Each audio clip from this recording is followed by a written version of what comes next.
Dans ce Dame Nature, on ne pouvait pas passer à côté de ces couleurs d'automne de fou, surtout qu'ici, à la montagne, on a des paysages de dingue. Alors pour mieux comprendre pourquoi la nature nous offre un aussi beau spectacle, eh bien Cécile va nous aider. Salut Cécile! Bonjour, bonjour à tous. Pour comprendre pourquoi les feuilles deviennent jaunes, oranges et toutes les couleurs, il faut déjà partir de l'arbre vert. Est-ce que tu sais, Jessica, pourquoi les arbres sont verts ? Pour s'alimenter, pour s'oxygéner, il y a une histoire de photosynthèse. Oui, tu connais le nom de la couleur verte ? Non? Ah, la chlorophylle.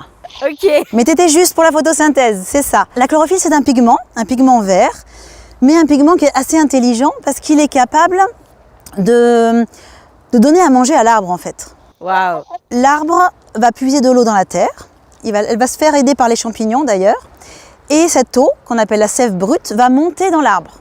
Quand elle va arriver au niveau des feuilles, c'est là que le pigment, donc la chlorophylle, va faire, on va dire, va faire tout son travail en fait. C'est comme une petite usine en fait dans une feuille. La chlorophylle va être à la surface de la feuille et elle va capter les rayons du soleil. Et en dessous, il y a comme des petites bouches en fait qui vont, on appelle ça des stomates, qui vont capter le CO2. Ça va redescendre, nourrir tout l'arbre et nourrir également les petits champignons qui les ont aidés au début. Ça, c'est pour faire vivre l'arbre du printemps jusqu'au début de l'automne. Et du coup, en automne, Cécile, il se passe quoi? Et bien du coup, en automne, il faut que l'arbre comprenne que ça va être l'hiver. À ton avis, comment il peut comprendre que ça va être l'hiver? C'est la température qui change.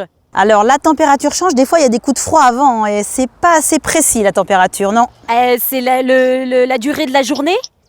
Oui, exactement. Voilà. En fait, l'ellipse du soleil est beaucoup plus basse et du coup les jours sont beaucoup plus courts, on voit que ça se diminue de plus en plus.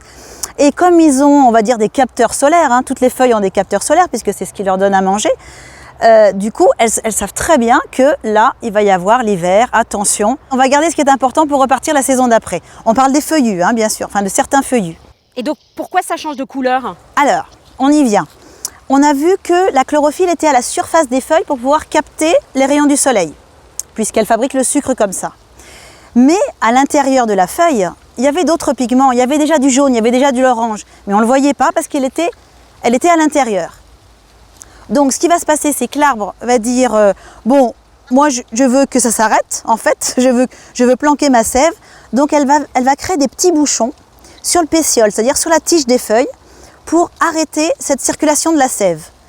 La chlorophylle, qui a une durée de vie très très courte en fait, va pas pouvoir se renouveler et vont apparaître du jaune et du orange. Donc les arbres deviennent petit à petit jaune et orange. Mais il y a aussi une teinte dont je n'ai pas parlé pour l'instant, parce que je suis restée dans le jaune et le orange qui est à l'intérieur de la feuille. Et il y a une autre teinte qui est le rouge et qui apparaît sur certains arbres, mais pas toujours. Alors certains seront toujours rouges et d'autres ne le seront pas. En fait, c'est un autre pigment qui s'appelle l'anthocyanine, qui est développé quand le petit bouchon a laissé un peu de sève.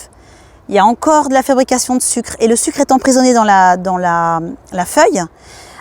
Elle va se combiner avec les protéines et créer ce pigment en fait. Je vous en ai ramené.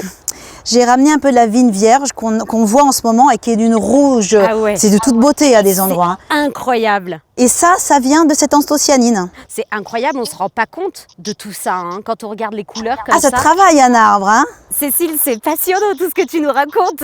C'est vrai. On adore. Bah écoute, c'est bien de comprendre la nature, c'est elle qui nous fait vivre, alors c'est intéressant de savoir comment elle fonctionne. Quand on commence à comprendre, on comprend quel impact on a. Si chacun peut en profiter puis voir les arbres un peu avec un œil un peu nouveau, bah tant mieux.